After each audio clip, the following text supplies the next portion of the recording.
backfield. That's complete. And just in general, Charles, on a play like that, how tough is it for the defense to account for a running back essentially being a receiver downfield? It's very difficult, especially if the running back has skills like a receiver, and you're aware of that before the game even begins. So throughout your practice sessions, you're going to want to be aware of him. Where is he lining up? What can he do? What kind of damage can he do to us downfield? And who can match up with him without weakening our overall defense? You're exactly right. It's a tough task to match up to him. He wasn't the primary target, but I think it was almost like a check-down situation, wasn't it? Yeah, like hoping he can break some tackles, a big tight end, but he couldn't do it. Yeah, get into that big frame and hope he can scatter some bodies, unable to get it done. So a change of possession here on the punt. And the Vikings will take over at their own 20-yard line. Here are the Vikings now to start their next drive. And on the first drive, 3 and out. And I know that these are professional athletes, but I would imagine sometimes you get the nerves at the beginning of a game still, don't you? Those don't ever go away. And typically what I've heard from guys and what I remember from playing, if you don't have nerves at the start of a game, it's not going to be a great day for you. You're not really ready to play. So finding a way to harness those nerves and not let them affect you in a negative way, that's what all the guys are looking for. Now left side, a completion to his tight end. And he's able to get out to the 32, brought down there. A gain of 5, good enough for the first down. We've seen quite a bit of the short passing game here early on first quarter, haven't we? We have, and I think it works a couple of ways for this team because, number one, you throw the short game until they stop it. And if they're not going to stop it, you keep throwing it, and occasionally you'll break a tackle and turn it into a bigger gain. Also, if they start to creep up, start to pressure receivers, now you go over the top, take it deep, and now you get some of those big shots downfield. No score after 1 on EA Sports. That's the end of the first quarter with no score. So after the run for no gain, here's 2nd and 10. It's been a long day for you. 2nd and 10. And this is going to wind up incomplete. The coverage there too strong on the deep ball, and now they face a 3rd down. One thing I have learned, receivers don't mind high throws so much to the sideline, but do that over the middle to them, and not only are the DBs going to throw a little verbal trash their way, when they get back to the huddle, they're going to have a few words to say to their QB, aren't they? Yeah, hung out to dry a little bit there on the high throw. Luckily fell incomplete. Mike 54. Watch the backer, watch the backer. Ready. To throw on 3rd down. Love. And some room to work. And he brings this one back. It's a pick 6 for a Steeler touchdown. Chris Boswell now for the extra point.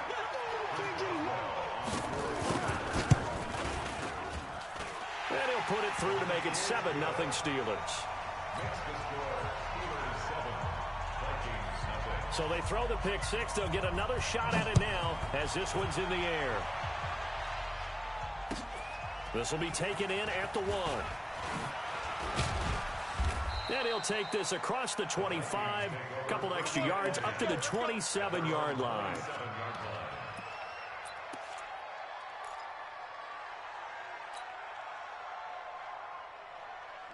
Here are the Vikings now to start their next drive. It hasn't gone particularly well for them, that's obvious. In these conditions, no points so far. They've got to get that offense on track. The question, how do they do it? It is the age-old question, isn't it? And to me, finding a way to make sure your playmakers touch the ball without it being too exotic. Meaning you don't have to go deep down the field. Maybe you hit them on those short passes on the perimeter. Make sure you just turn around and hand it to your best runner and get out of the way. Don't cause any extra stress on your offense. The last run got 3. Now here's 2nd and 7. Mike 55, Mike 55. Here we go, D. Exit. Back to throw. Love. And this one incomplete. Too much contact to hold on to that one, and it's 3rd down. Here we go. They head to the line facing a 3rd and 7 following the incompletion on 2nd down. Spot, spot. Blue dot quarter. Blue dot quarter. Go on. Exit.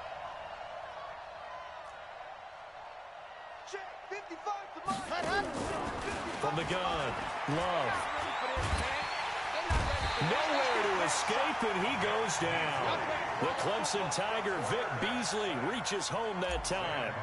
Great job defensively. I think he was trying to go through his progressions, find someone to get rid of the football. Before he knew it, he was on his back. So that just brings us right back to what you said in the beginning. A great job defensively. Nowhere to go with the football. That led to the sack. A nice job on the return there. 16 yards. And the offense will take over with a new set of downs.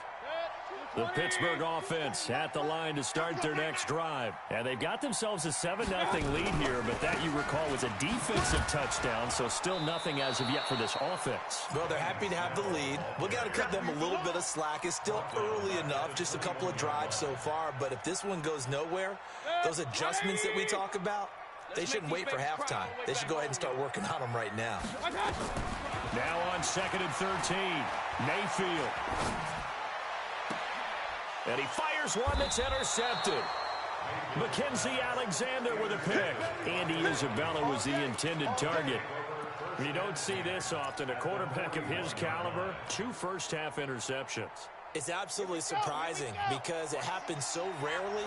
You're searching for what reason, what's going on out there. It's not just maybe the defense is playing well. Is his horoscope off? His biorhythms? What is it? You went horoscope on us, David. Well, I was thinking maybe REM sleep was off. I'm trying to come up with something. Anything, right? 39 yards there, a big one. For an offense that has not found the end zone yet, that's a big play. There's the spark right there. The big play that they needed. Now they've got to go ahead and finish this drive and put this ball in the end zone.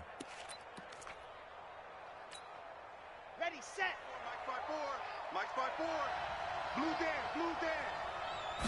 Flat.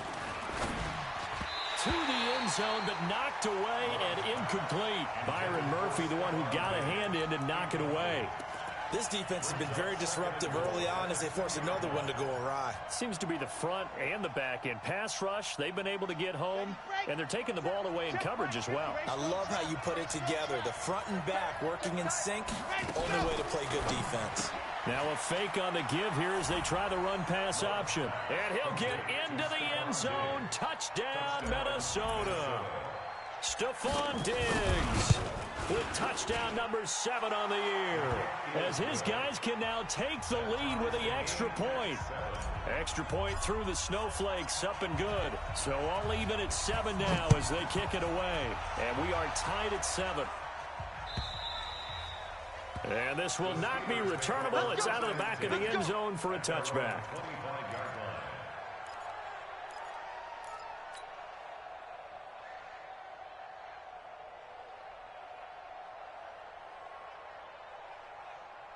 The Steeler offense here about ready for their next drive. They've shown precious little here offensively thus far as they try again with a first down now.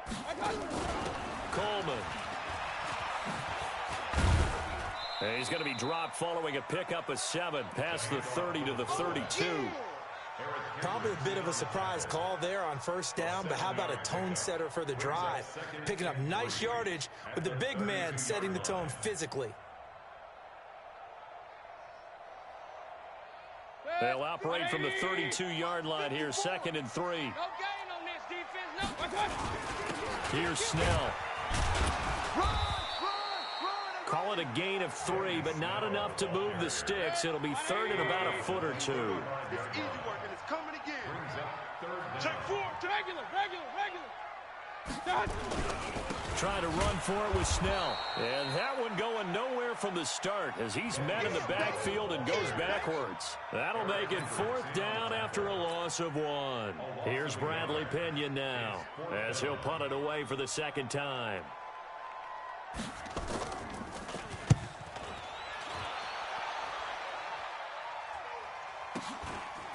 And this will be taken at the 13. A good return there. Call it 13 yards. And the Vikings will take over here, 1st and 10.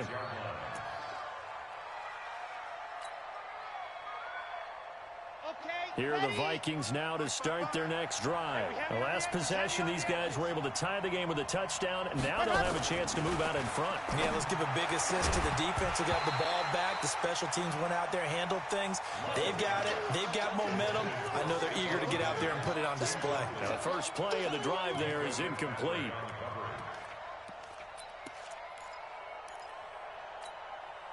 Once again, they'll come up on the 26-yard line, 2nd and 10. On the carry, it's Cook. They'll wind up getting 10 back as that sets them up for 3rd down. We've hit the 2-minute mark of the first half. All knotted up at 7. You got him. You got him. You got him.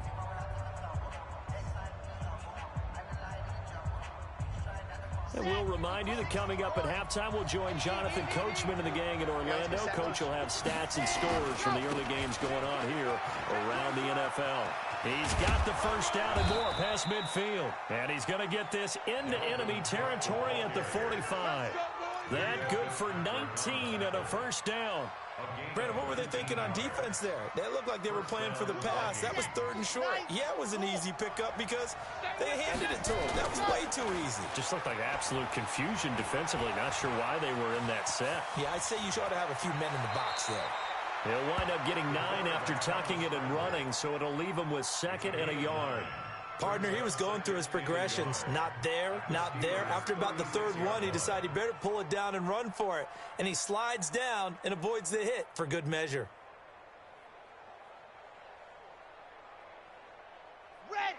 60 Pittsburgh. They gonna need some therapy. Ready. On 2nd down now. It's Cook.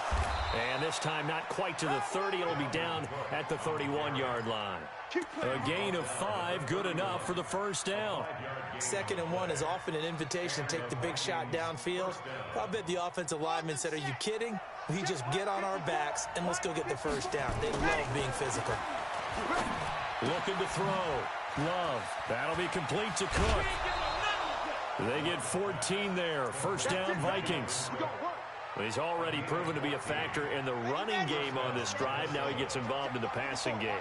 I think what we're seeing here is the modern version of workhorse in the NFL, being able to run it and catch it with equal proficiency. The Vikings going to signal for the first of their timeouts, as the clock will stop with 35 seconds to go in quarter number 2.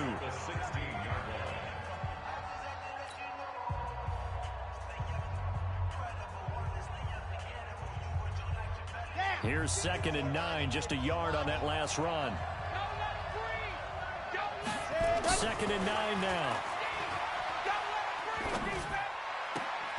And on the left sideline, he caught it, but out of bounds, according to the head linesman. Incomplete, so the ball a little late getting there, and it's 3rd down. It's been my observation there's been a nice variety of play calling defensively. You and I often talk about an offense's ability to keep a defense off balance with what they're doing. I think the converse has been true in this game. I think you're right. They seem to have gone off tendency quite a bit, but only the 2nd quarter. A lot of time to change things. Buying time to his left. And he can't find a receiver, and he's brought down. Cameron Hayward attacking off the edge that time. Well, many times when you talk about mobile quarterbacks, you get the sense that they feel like they can get out of any bad situation. They keep moving around and trying to emulate guys like the Scrambler or the Dodger. Instead, they keep losing yardage and digging themselves a hole that they can't get out of. Now the Vikings will send out the special teams crew here for a field goal try. Spotted at the left hash, this from 45. And this one is right down the middle. So a big play before the end of the half to get him into this spot, and they cash in with 3. How about the 1-2 to the solar plexus on that one? The big play, the field goal, not much time left on the clock. That's the way to go into the half. And this will be a touchback as that sails over the end line.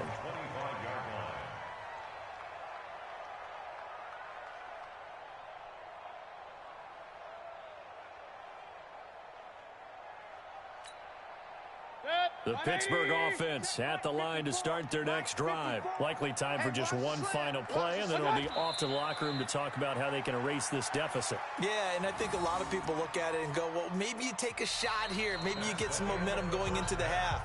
What's the flip side of that? You do something crazy, quarterback gets hit, ball comes free, and now you're down an even bigger margin. Go ahead and take this one, go to the locker room, start over.